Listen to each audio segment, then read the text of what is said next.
Millionaire CEO gets into his car and hears a 7-year-old black girl telling him to shut up. He could never have imagined why. Shut up and don't say a word. The high-pitched voice cut through the silence of the parking lot like a knife. Jonathan Miller, CEO of Miller Industries, froze with the key in his hand, still outside his black BMW. The order had come from inside the car itself. His eyes adjusted to the dim interior, and he saw a black girl of about 7 huddled in the back seat, her eyes wide with fear. "They're listening," she whispered, pointing discreetly to the corporate building behind him. "Your partner and his blonde wife. They said you'd be here now." Jonathan was 52 years old and had never imagined that his life would change because of a street child. He had founded Miller Industries from scratch, turning it into a technology company valued at $200 million. He had trusted his partner Marcus Williams completely for 15 years and his executive assistant Diana Foster for a decade. "How did you get into my car?" he asked quietly, sliding into the driver's seat without making any sudden movements. "The cleaning lady left it open when she left. I hid because I saw them talking about you upstairs." Her small eyes sparkled with an intelligence that contrasted with her dirty clothes. "They said that tomorrow you won't be the owner of anything anymore." Jonathan's blood ran cold. Tomorrow was the meeting with Japanese investors for a $400 million merger. A meeting that Marcus and Diana had meticulously organized. "What else did you hear?" he asked, pretending to fiddle with his cell phone while watching the illuminated windows of the 10th floor. "That you're very stupid and you're going to sign some papers without reading them properly." The blonde woman laughed and said that the day after tomorrow, you'll have to look for another job. The girl shrank further. "They said other nasty things about you, but my grandmother always said that children don't repeat bad words." Jonathan felt a mixture of anger and something surprisingly close to pride. This child had risked her own safety to warn a complete stranger about a betrayal. "What's your name?" "Jasmine." "And yours is Jonathan Miller because I heard them say it 1,000 times." She hesitated. "Are you going to turn me into the police now?" For the first time in weeks, Jonathan smiled genuinely. "No, Jasmine. In fact, you may have saved everything I've built in my life." Through the rearview mirror, he saw the office lights going out one by one. Marcus and Diana were probably coming down now, confident that tomorrow would be the day they finally got Jonathan out of the way. What they didn't know was that a millionaire CEO had just found the most unlikely ally possible, and that Jasmine, without knowing it, had given him something far more valuable than any business meeting. Time to prepare. As he drove away from the building, Jonathan was already beginning to formulate a plan. But why would a 7-year-old risk everything to save a man she didn't even know? The answer to that question would change not only her revenge, but her entire perspective on justice. If this story of betrayal and revenge touched you, be sure to subscribe to the channel to find out how the person they underestimated the most would become the perfect instrument of their own downfall. Jonathan drove through the quiet streets of the city, his brain processing Jasmine's words like pieces of a puzzle that were finally starting to fit together. In the back seat, the girl remained alert, her eyes fixed on the rearview mirrors. "Did they say anything else?" she asked, keeping her voice low. The blonde woman said, "You trust them like an obedient little dog." Jasmine grimaced in disgust. "And that tomorrow you'll find out that little dogs sometimes bite their owners." The casual cruelty of that sentence hit Jonathan like a punch in the stomach. 15 years of partnership, 10 years of absolute trust in Diana, and they saw him as a foolish pet. "Where do you live, Jasmine?" "Nowhere in particular." She shrugged with a naturalness that broke his heart. "Sometimes at the shelter, sometimes on the street. It depends if there's room or if the other boys aren't being too annoying." Jonathan stopped at a traffic light and turned to look at her directly. "Why did you tell me? You don't even know me." Jasmine's eyes flashed with premature wisdom. "Because I know what it's like when people think you're invisible. They were talking about you like you're stupid, like you're nothing." Her voice grew firmer. "My grandma always said, when you see someone getting stepped on and you can help, you help because next time it could be you." The light turned green, but Jonathan remained still for a few seconds, absorbing the lesson in humanity he had just received from a 7-year-old. 20 minutes later, they were sitting in an empty diner, Jasmine devouring a hamburger while Jonathan pretended to drink his cold coffee. His cell phone vibrated. A message from Marcus. Ready for tomorrow, buddy? The Japanese are going to love our proposal. You're going to retire rich. Jonathan showed the screen to Jasmine, who laughed softly. He's got some nerve, doesn't he?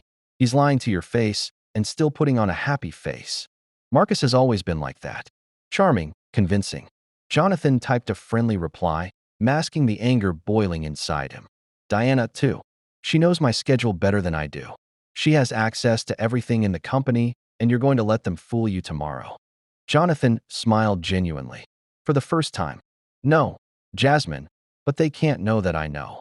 Another message arrived, this time from Diana. Jonathan, I've reviewed the final contracts. Everything is perfect for signing. Trust me, as you always have. The coldness of that message, disguised as affection, made Jonathan's stomach churn. For 10 years, Diana had been his confidant, the person who organized his life, who knew his schedule, his passwords, his fears. Do they know things about you? Asked Jasmine, licking her ketchup-stained fingers. They know everything. Bank passwords, company accounts, where I keep important documents. The magnitude of the betrayal was beginning to sink in. They've had years to prepare. But you've had years of stuff on them too, right? Jonathan stopped with a glass halfway to his lips. Jasmine was right.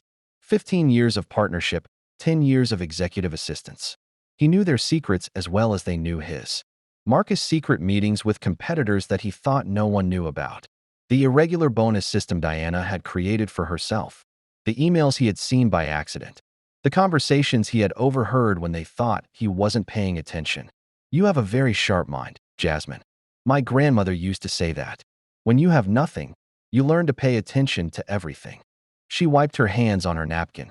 They think you're stupid, but you're not, are you?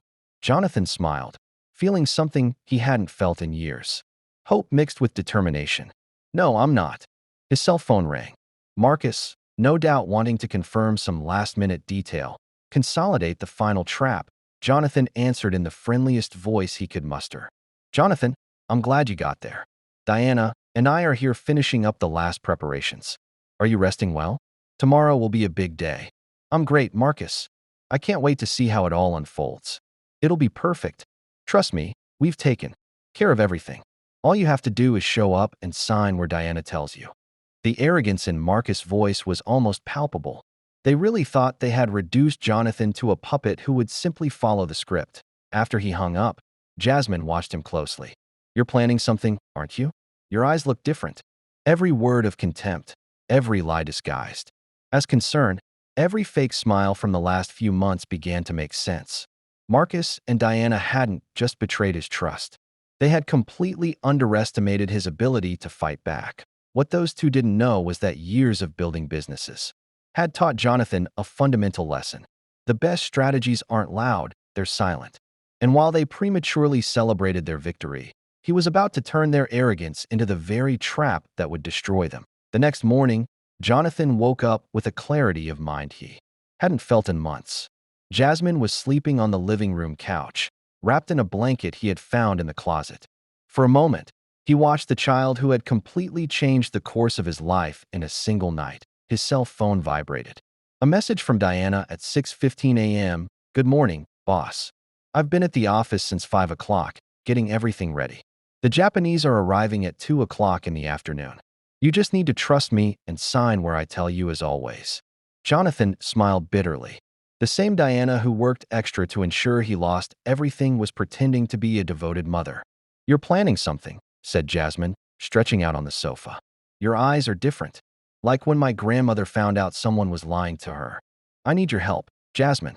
Could you go back there today and listen to more of their conversations? The girl sat up suddenly serious. That's dangerous. I know. That's why I'm going to pay someone to protect you. Jonathan had already made up his mind during his sleepless night. I know a private investigator, Gabriel Torres. He used to work for me checking backgrounds on big clients.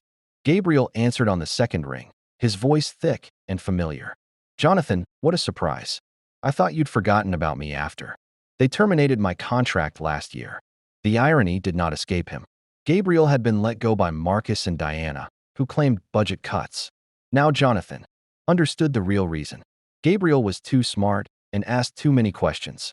Gabriel, I need you to know that your dismissal was not my decision. Silence on the other end. Then a low, dry laugh. I figured as much. Marcus never liked investigators. Asking inconvenient questions. What do you need? 2 hours later, Gabriel was sitting in Jonathan's kitchen, looking at Jasmine with a mixture of admiration and concern. He was a 45-year-old man, a former police officer, with scars on his hands and eyes that missed nothing. So, this little detective uncovered a $200 million corporate conspiracy. Gabriel shook his head in awe. Jasmine, you have a natural talent for this. My grandmother always said that when you have nothing, you learn to listen to everything, she replied, biting off a piece of toast. Gabriel pulled a tablet out of his backpack.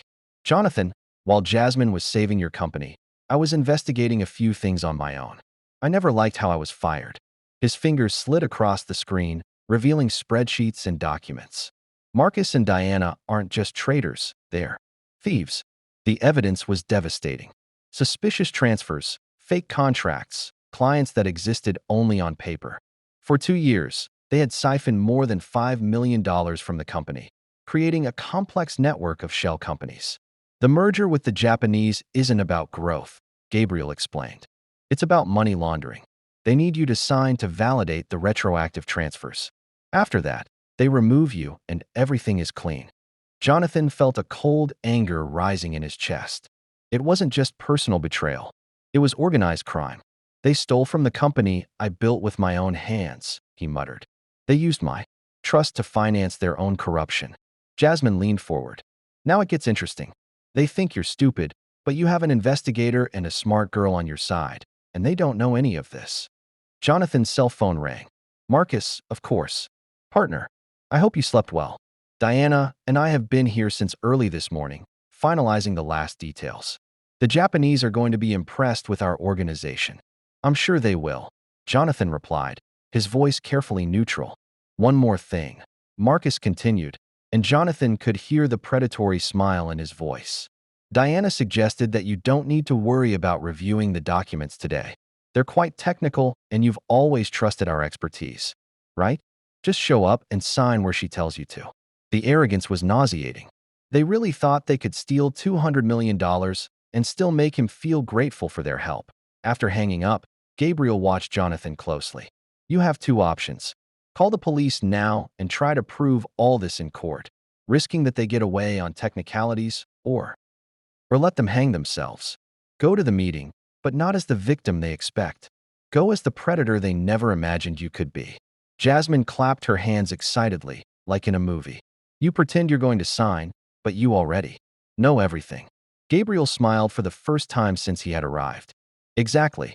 And while they're celebrating prematurely, you turn them in to the police, red-handed with irrefutable evidence. His phone vibrated again. A message from Diana. Jonathan, you're the best boss a girl could ask for. After today, I'm sure our partnership will last forever. The hypocrisy of that message made Jonathan's stomach churn. Diana wasn't just stealing money. She was reveling in the humiliation she had planned for him. They think I'm a sentimental idiot, Jonathan said, putting his phone away. They think my kindness is weakness. Gabriel closed his tablet, his eyes hard. Then it's time to show them that kindness and strategic intelligence can be a deadly combination. Jasmine jumped off the couch, her eyes shining with determination.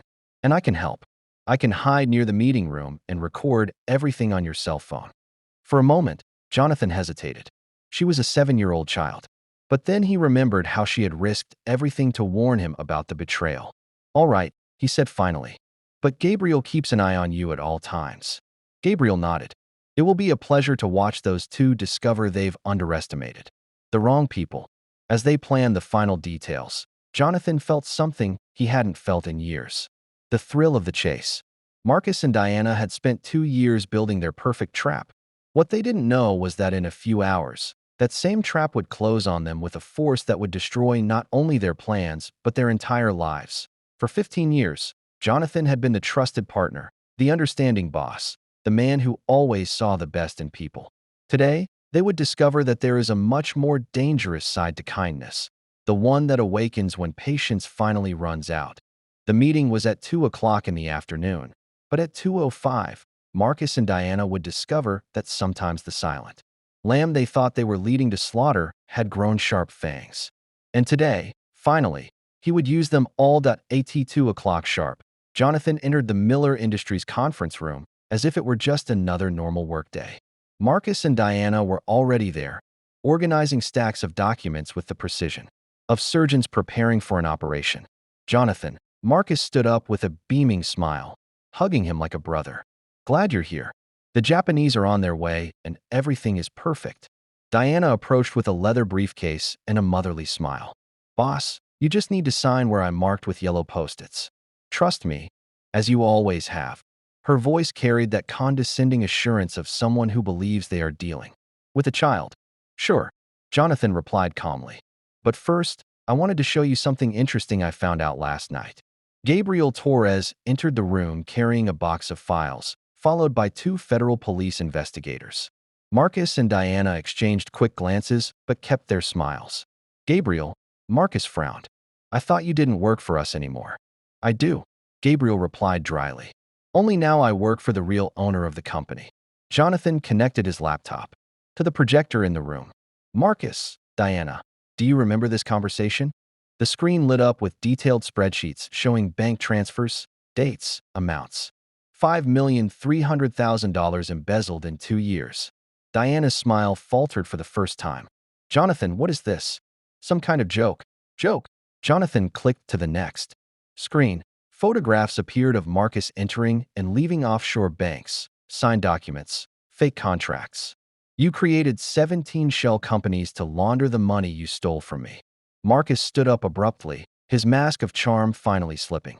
Where did you get this? This information is private. Private? Jonathan laughed softly. Marcus, do you really think I built a $200 million company without learning how to protect my own interests? Diana tried to maintain her composure, but her hands trembled as she held the folder. Jonathan, you're misunderstanding. These transactions have perfectly legal explanations. Gabriel interrupted, handing an envelope to each of the investigators. Here are the recordings of the conversations between the 2 of them planning the fraudulent merger. And here he placed a second envelope on the table. These are the confessions of 3 phantom clients you invented, all ready to testify in court. Marcus's face was red with anger and panic. You can't prove anything. These are just accusations. Jonathan smiled for the first time since he had entered the room. Marcus, do you remember Jasmine? Who the hell is Jasmine? The door opened, and the 7-year-old girl entered, accompanied by a social worker. Her eyes shone with determination as she walked up to the conference table. Hi, Mr. Marcus, she said in a sweet but firm voice. Remember me? I was hiding under your desk last night when you called Mr. Yamamoto, saying you were going to steal Mr. Jonathan's company. The silence in the room was deafening. Marcus opened and closed his mouth several times, unable to form words. Diana tried.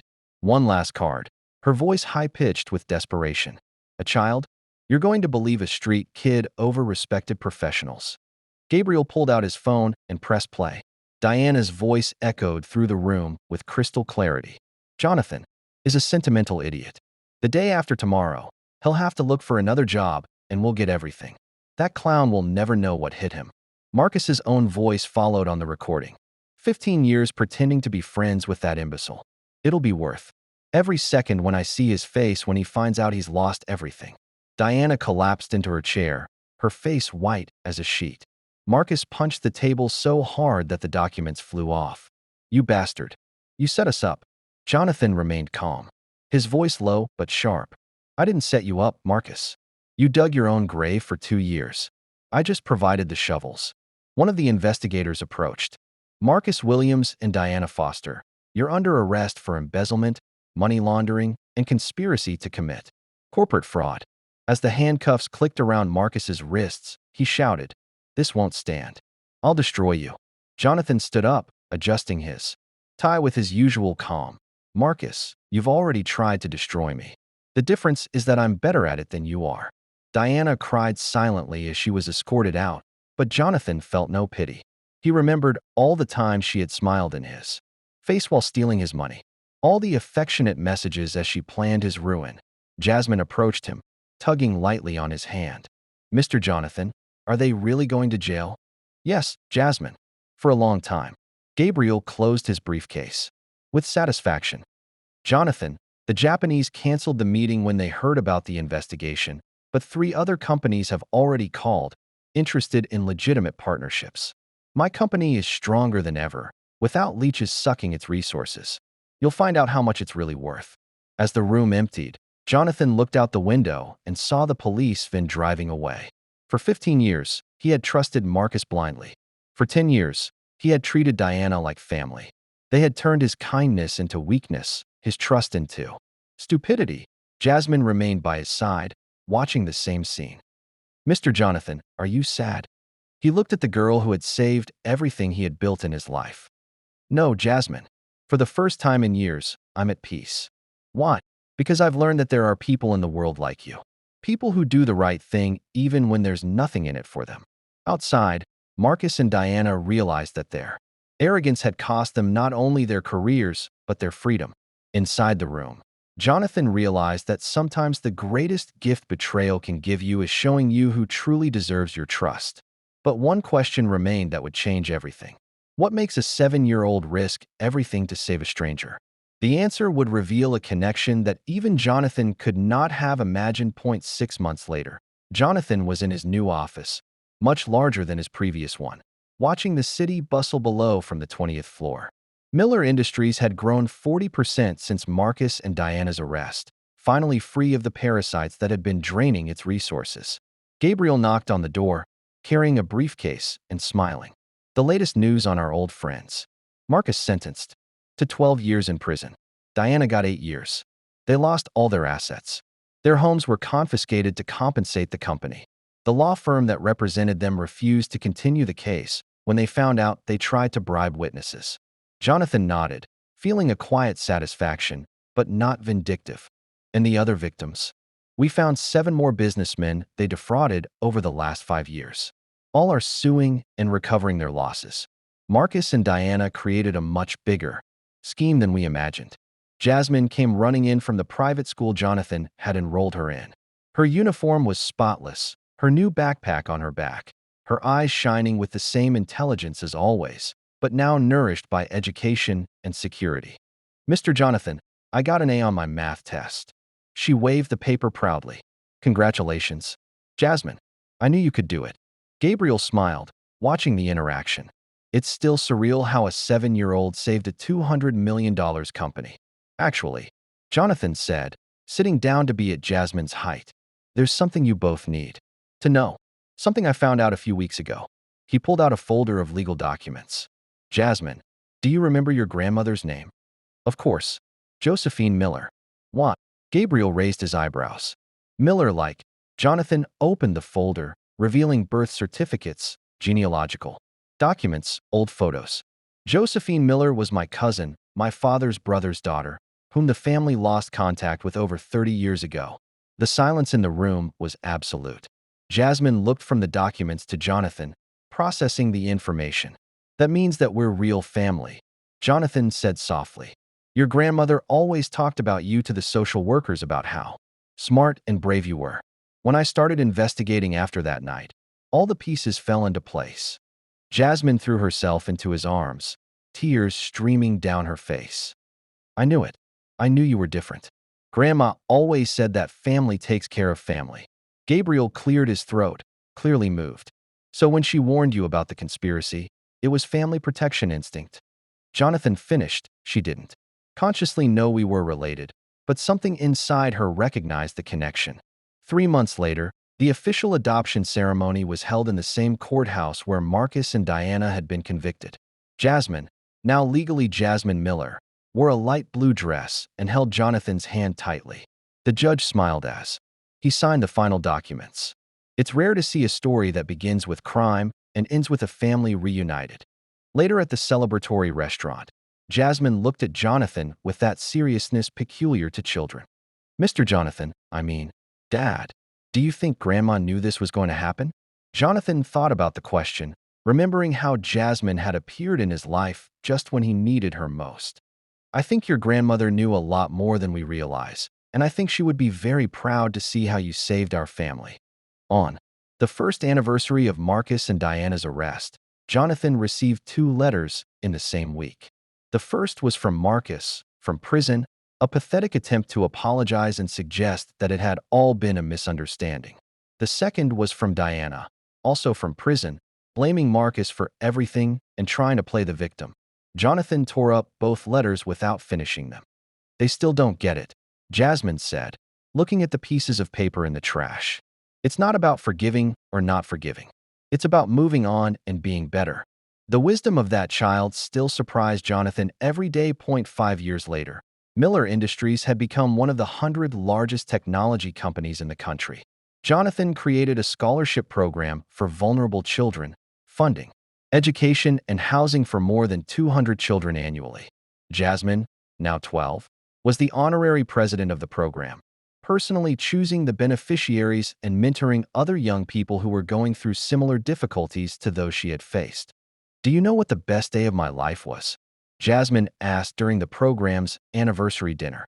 "What was it?" "The day I got in your car and decided to trust you.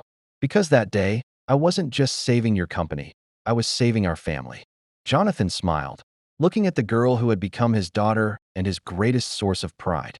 Marcus and Diana had tried to destroy everything he had built, but they had inadvertently given him the greatest gift of his life: the chance to discover that family isn't just blood. It's also courage, loyalty, and unconditional love. He had learned that true revenge isn't destroying those who betray you.